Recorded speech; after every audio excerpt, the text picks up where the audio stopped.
Good morning. I never look at the camera right. I'm always looking over here at the screen to see what I look like, and I look like I'm looking out the window. But anyways, howdy. And so I'm here to tell you at least one more part of the story of why I didn't want to not do what I did, because I knew I was going to regret not doing it. And so what that is let's step outside for a moment. It's actually, whoa, the aperture on this camera is really tuned up, and it's not even that bright out here. But anyway, so what happened is I turned 40, and a few of my friends and I were turning 40 from high school, and they, wanted me to go on this trip. They had all planned a trip to Vegas, probably I want to say around June of 2015. And I, was just really, June of 2014. So June of 2014, I got the Facebook notification that, hey, we're all going to Vegas for, our 40th birthday, and, anybody that wants to come, blah, blah, blah. And I just kind of threw it by the wayside. I wasn't really interested, I didn't think. And so I never got back in touch with my friend who was really bugging me to go, and she sent me a couple of text messages. I remember totally ignoring those and being like, yeah, not gonna do that.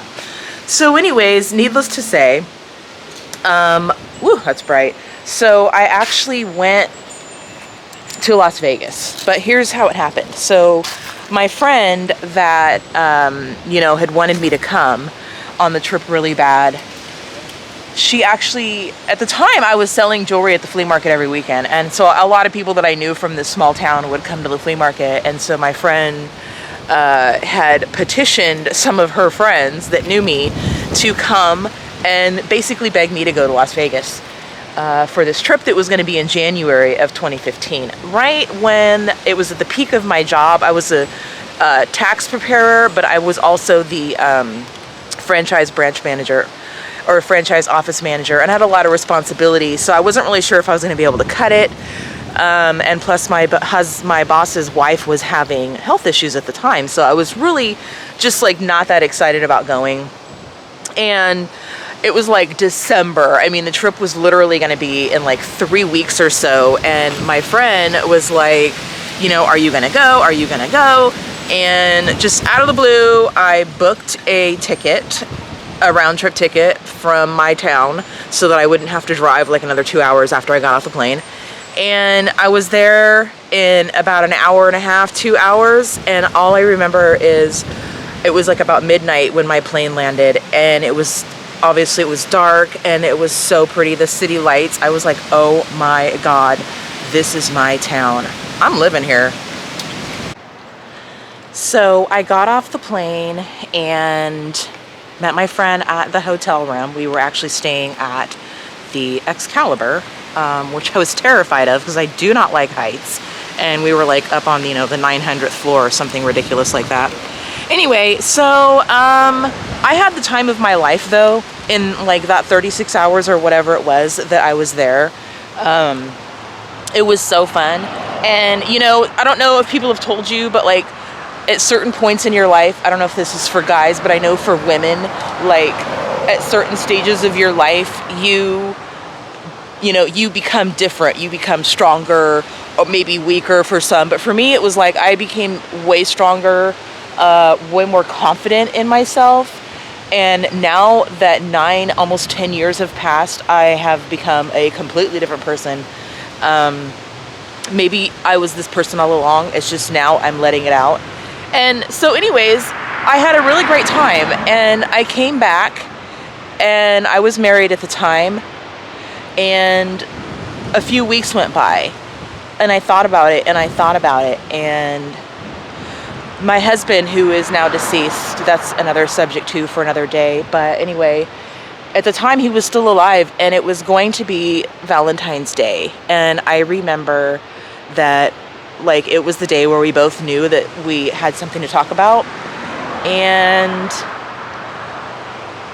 we sat there on the couch, both of us, and we had a few words that were probably along the lines of what people would call small talk.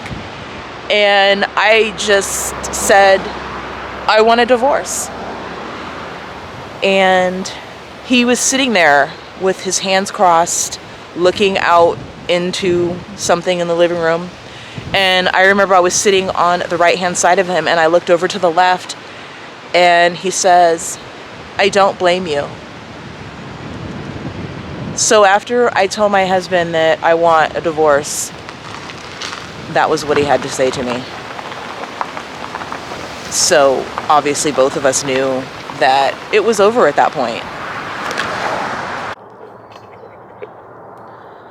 The one thing I'm not saying is, I'm not saying, go out and get a divorce, or, pick up and leave your family. That's not what I'm saying. What I'm saying is that if there's something that is going on and you know it, but you just don't want it to be that because it's painful, because people will judge you for it, or, whatever, it doesn't matter, because those people are not your life. They don't know what goes on behind closed doors or what you're going through.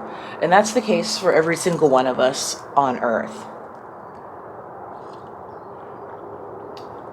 The reason that we got divorced was because we actually never did get divorced. I actually ended up staying his wife.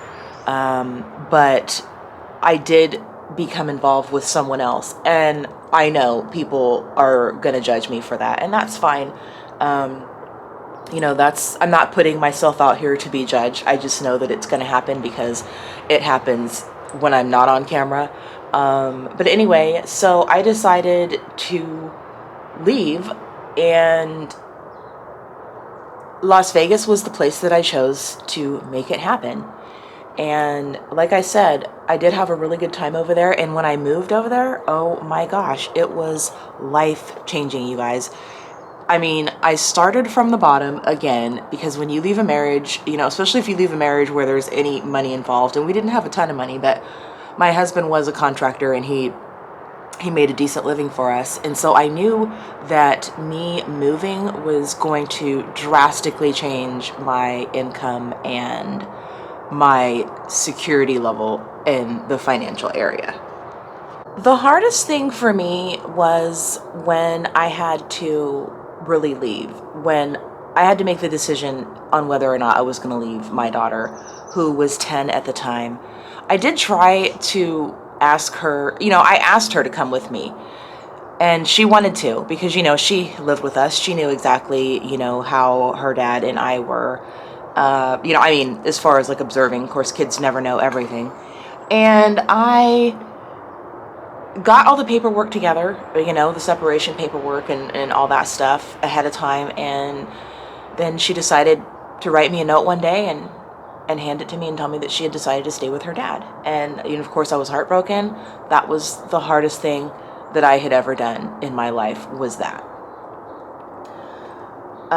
Leave her. And I'll never forget how many tears. I mean, it was like gut-wrenching. But at the same time, it was gut-wrenching to stay.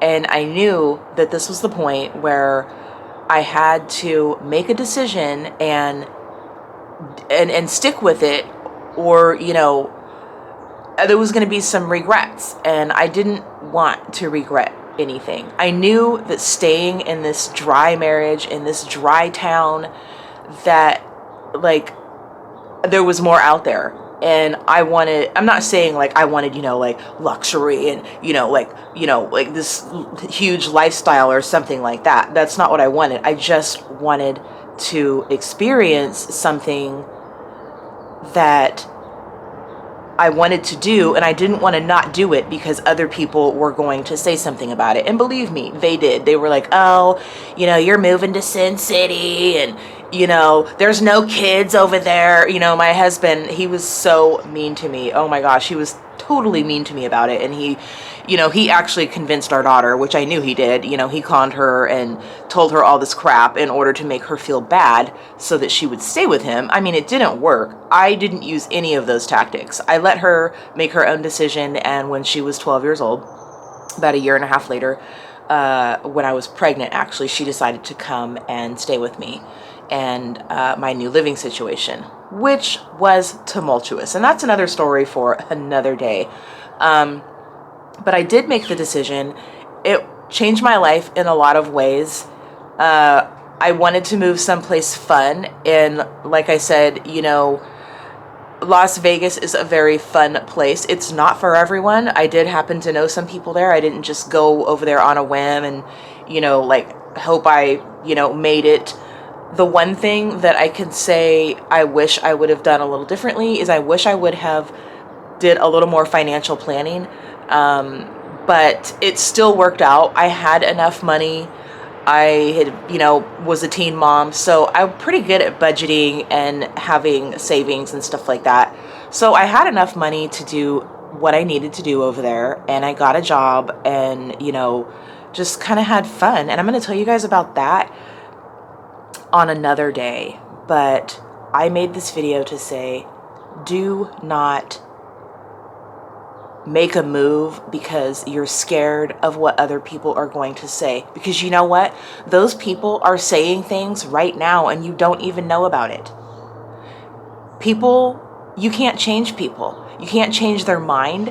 And even if they say that you've changed their mind, you don't really know. I mean, you know, you don't know in your heart whether or not someone has changed their mind about you, and whether or not they have, it's not your business. So just go ahead and do you. Live with no regrets. All right, you guys, until next time, peace out.